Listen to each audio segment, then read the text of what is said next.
Since I came back to Sisel, I have got more confidence because there's so much that I want to say that I haven't had the confidence to say because people would,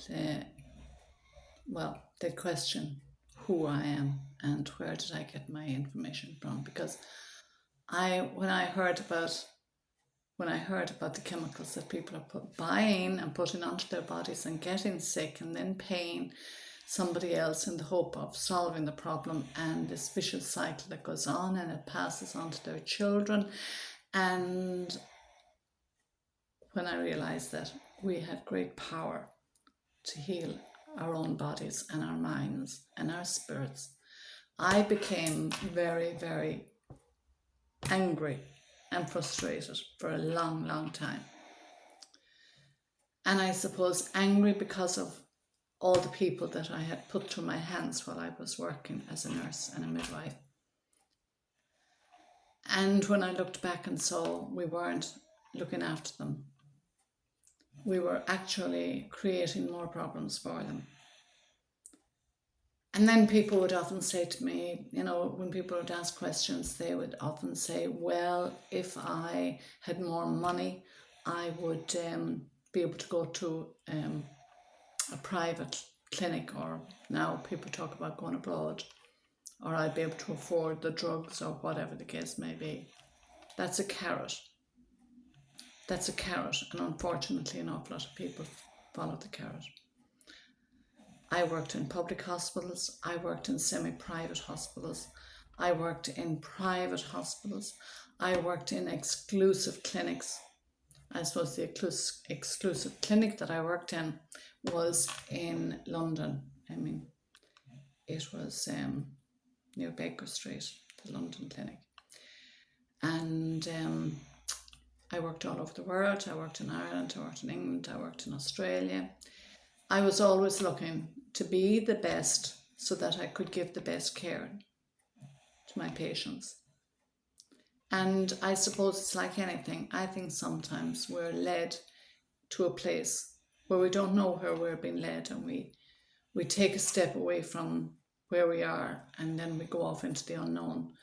But then we find something, and then we get reassured and get more confidence to go on, and then we pick up more knowledge. So I suppose I went from conventional nursing and maternity.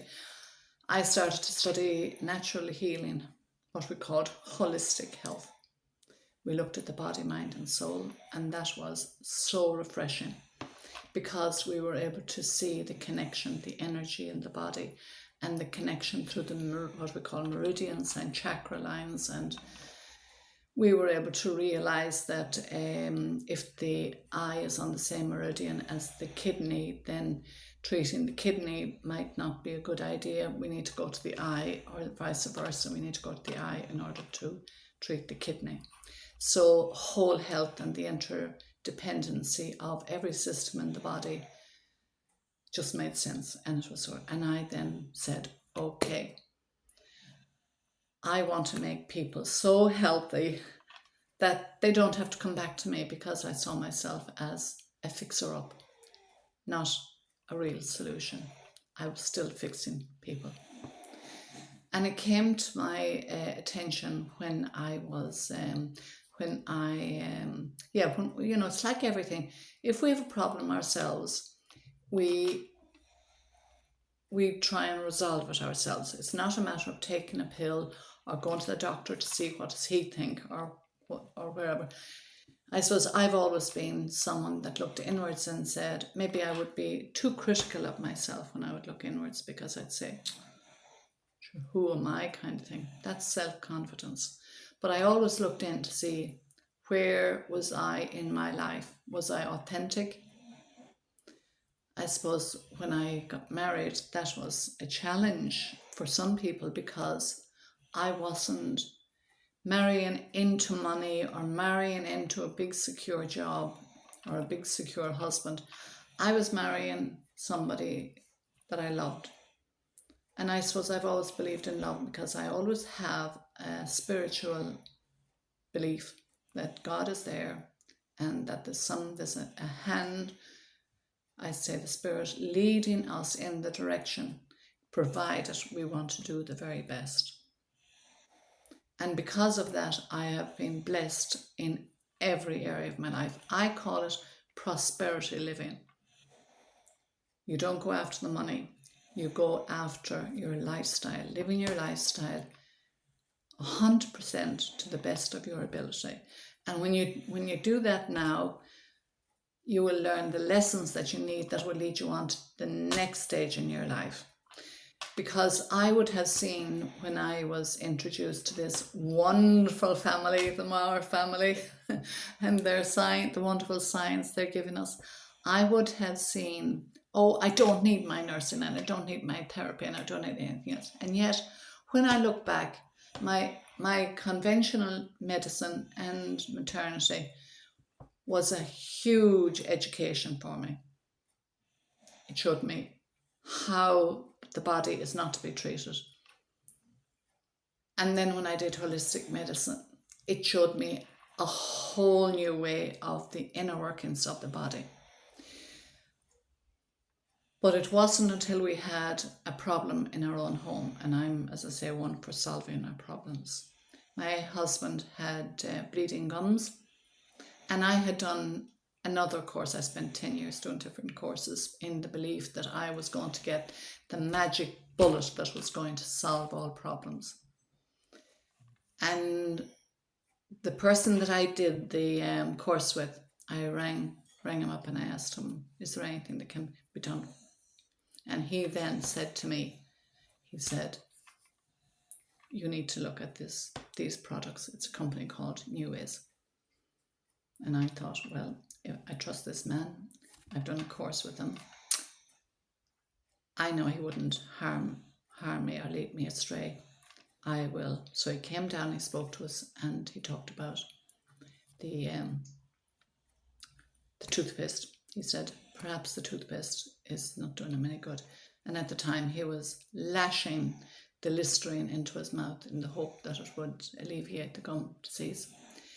And he told me that perhaps the Listerine wasn't very good, that it was an industrial toxin. That was my first introduction to chemicals. I suppose I should go back, well, to just answer the question. Of course, we went with New Ways, and the rest is history. My husband still has his teeth. Gum disease disappeared within, I think, a week of using the products. The mouthwash alone.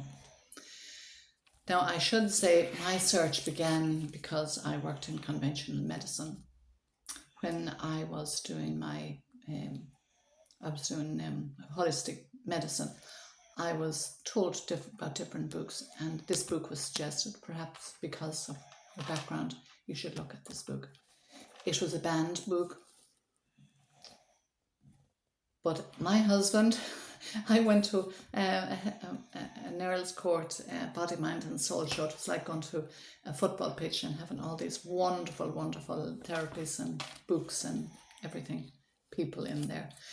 And I looked for this book everywhere I went, and they said, we had it yesterday, but we were told to take it off the market. And I knew I was on the right road. I was being told not to do something. So as we walked along, this book was on the ground in a corner. Nobody could see it. And my husband said, Madeleine, I think that's the book you're looking for. And of course, the colour of it, it wouldn't attract your eyes, your attention. That book opened my eyes to the creation of what we have, modern medicine today, and the chemicals. And it talked about after the war, the Second World War, how the leftover chemicals were, well, why use them? Why destroy them? We might as well use them. They're explosives, and they were used as, said, let's put them on the soil. So they put them on the soil, and of course, because they're explosives, they just blew up the seed. They blew up the seed, but they didn't give the seed time to actually extract any nutrients from the soil. So it gave a lovely looking vegetable or potato or whatever, but nothing in them. And then they thought, oh, let's go a little bit further and let's make let's um, let's make shampoo out of the engine degreaser, and let's make mouthwash out of the industrial industrial what it's an alcohol, an industrial alcohol.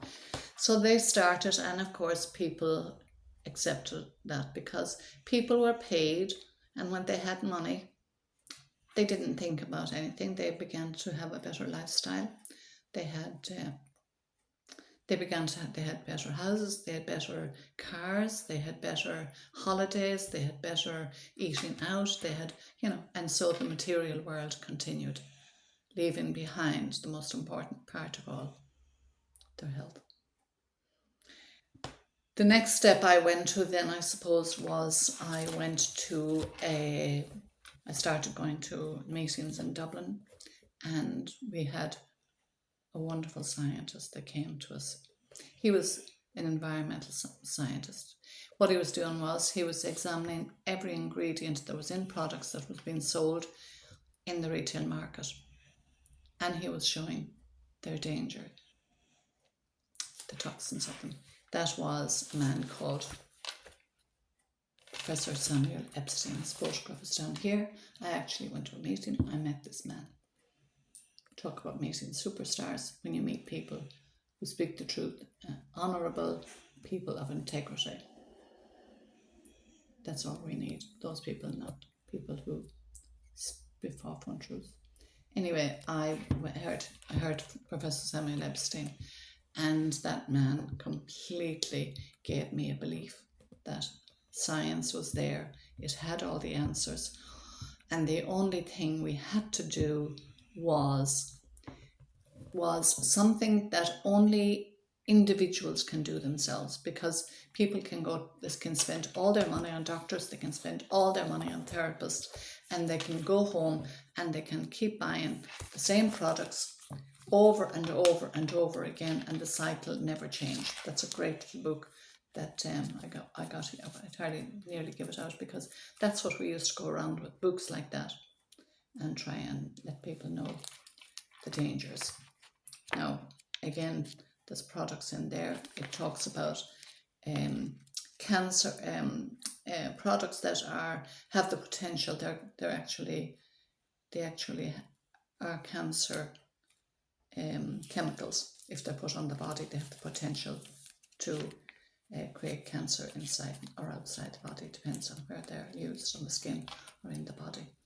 And now that's a company, it's called Johnson & Johnson. It's a company that's here in Ireland, and of course everybody trusted Johnson & Johnson, because after all, they advertise baby products. I had used these products on my daughter. I had put her into a bath. I had used these products on her hair. I had even bought the No More Tears, because I didn't want her eyes to be burning. And Professor Samuel Epstein explained in the lecture that I went to that there is another book. A book. I have it here. I'm not going to bring it out now. I'm not going to go and get it. It's a book called Cancer Gate by Professor Samuel Epstein.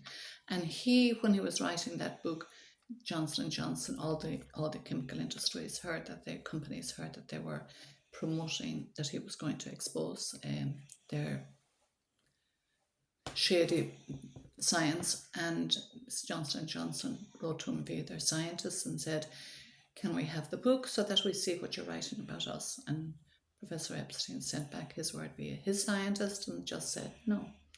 Then they sent another letter saying, can we have the part that talks about our company? Again, he sent back a word and he said no. Third letter he got from them it was a little bit more steep. It said, we will take action if you make any claims against our company. So all he did was he sat down, he took out a pen, and he wrote down, is this ingredient in your shampoo? Yes or no? Is this chemical in your shampoo, in your baby wipes? Yes or no? Is this ingredient in your talcum powder? Yes or no? Sent it back to them. He never heard anything. because he was not going to argue with it. So that was how I got going. And even when Tom Mauer then came, he came to Dublin. Tom Mauer came with Tom Senior and Tom Junior, and Dee and Bob and Derek, I think was the other son, came to Dublin and filled us with love and hope and, I suppose, a belief that there were people of integrity. So Tom Mauer talked about his science, his background, talked about his products. We couldn't wait to get the New Ways products. We thought our problem was solved. And then, of course, we then went out, as I say, I suppose we went out a bit like lunatics, trying to hand out leaflets and we had a CD belonging to Professor Samuel Epstein. That was very powerful too. I don't know where it is, I don't have it. Maybe Peter and Mary might have it. And we went out, as I say, trying to promote. I suppose really we were more fear-mongering at the time, but then we didn't, we just wanted to show people where the problem was. But then we were hoping, of course, that they'd come to the solution. Then when New Ways closed, we go to meetings every month. Then when New Ways sold the company, unfortunately, or I should say maybe everything is always, for the better. So they sold it and Modere bought it. Modere, we went with Modere. We were happy. I often think of the testimonial of Billy Joe, because she talked about her husband.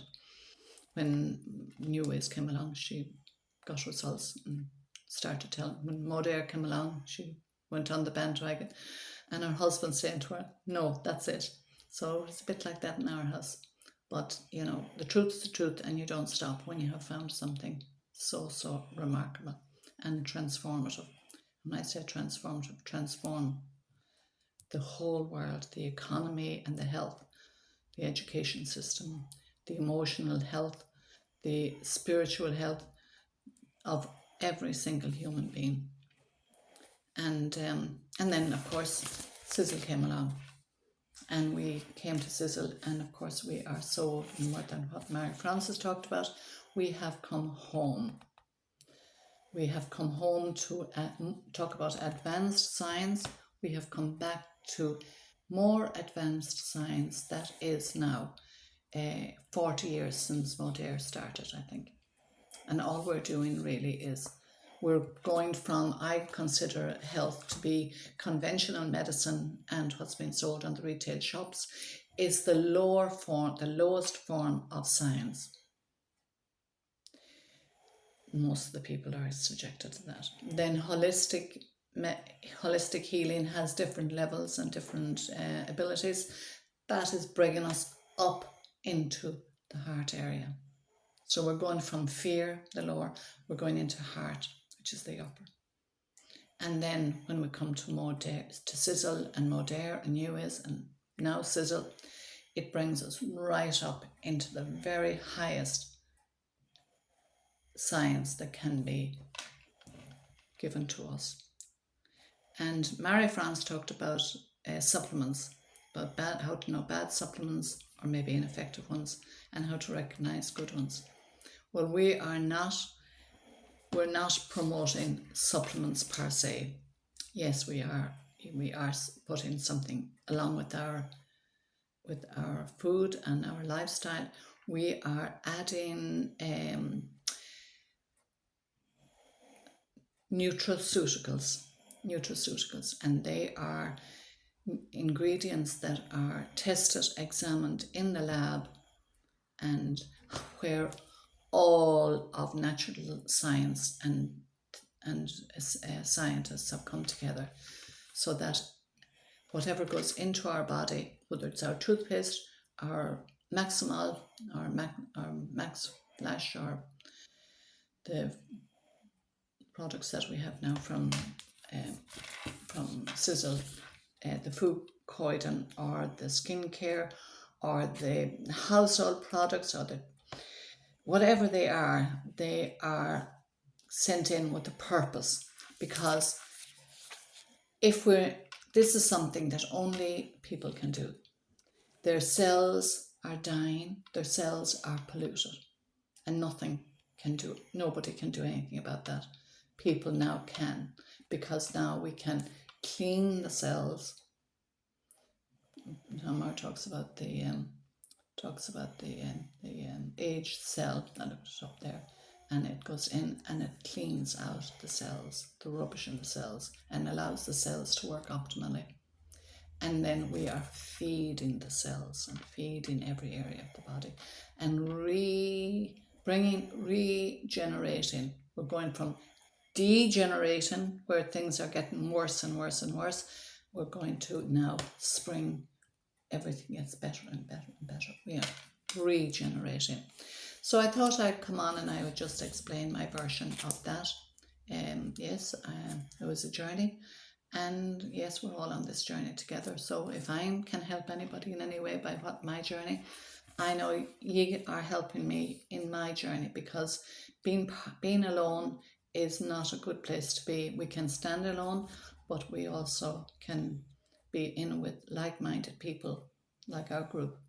And so, as I say, we're learning from each other, supporting each other, from Mary France, Peter, to all the people that are in the distributorship, so that we can go out and help the people that we love and care for. And I suppose when we go out and we start talking to people, they're afraid because they're not used to people giving back to them. We cannot give back until we have filled ourselves first. So we're giving from an overflow. So we're not giving from a needy. We don't need anything from people. What we are looking for is, would you like to live a more healthy and prosperous life?